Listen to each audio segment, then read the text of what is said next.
Assalamualaikum warahmatullahi wabarakatuh. Kami dari kelompok 9 akan menyampaikan tugas UAS kami dari mata kuliah Tauhid Ilmu Kalam. Sebelum penyampaian materi, perkenankan kami memperkenalkan diri dengan saya sendiri, Ma'rifatul Hasanah dari Prodi MPI, dan teman saya Atinatul Adiani dari Prodi PGMI. Kami akan menyampaikan tugas UAS kami dengan judul Pemikiran Ilmu Kalam Kontemporer. Pemikiran ilmu kalam kontemporer merupakan gabungan dari pemikiran pada masa klasik.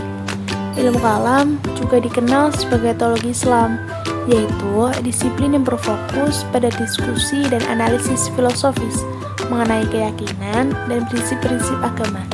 Dalam konteks kontemporer, ilmu kalam telah berkembang untuk mencakup penjelajahan dan penafsiran terhadap isu-isu modern seperti hak asasi manusia, kemudian demokrasi, dan pluralisme dalam kerangka pemikiran Islam.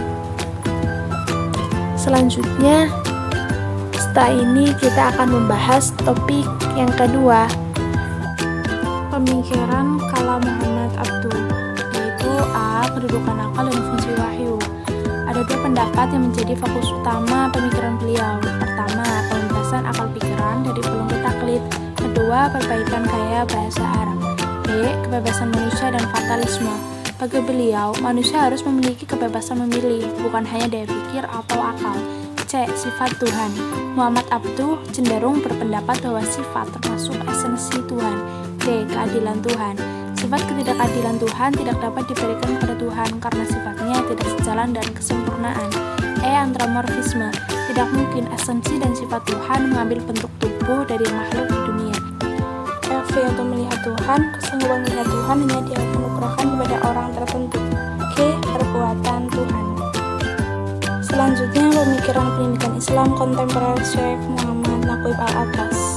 Secara garis besar, yang melandasi pemikiran Al-Atas adalah situasi kemunduran Islam, terutama dalam dunia pendidikan dan pengembangan ilmu pengetahuan. Dalam pendidikan Islam, tema tarbiyah, taklim, dan ta'dib adalah suatu tema yang disepakati dalam dunia pendidikan Islam. Namun, dalam pandangan Al-Atas, penggunaan istilah tersebut tidak tepat untuk pendidikan Islam, karena menurut pendapat beliau, istilah ta'dib lebih tepat untuk pendidikan Islam. Hal ini karena mereka lebih berfokus kepada aspek fisik dan material yang sesuai dengan masyarakat sekuler, dan ta'dib lebih tepat karena mencakup berbagai konsep kunci. Tujuan sejatinya yaitu menjadi manusia yang insan kamil dan nilai kemanusiaan. Kesimpulannya, ilmu kalam dikenal sebagai teologi Islam. Dalam konteks kontemporer, ilmu kalam telah berkembang untuk mencakup penjelajahan dan penafsiran terhadap isu modern. Beberapa pemikiran kalam Muhammad Abduh yaitu A. Kedudukan akal dan fungsi wahyu. B. Kebebasan manusia dari fatalisme. C. Sifat Tuhan. D. Keadilan Tuhan. E. Antropomorfisme. F. Melihat Tuhan. Dan G. Perbuatan Tuhan. Selanjutnya, dalam pendidikan Islam, Al-Atas berpendapat bahwa istilah ta'dib lebih tepat untuk pendidikan Islam karena ta'dib mencakup berbagai konsep kunci seperti makna, ilmu, keadilan, dan lain-lain.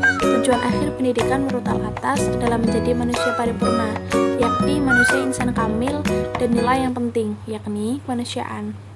Selesai, sekian materi yang dapat dari kami sampaikan. Mohon maaf apabila ada kekeliruan kata atau kekurangan dalam penyampaian materi. Terima kasih. Wassalamualaikum warahmatullahi wabarakatuh.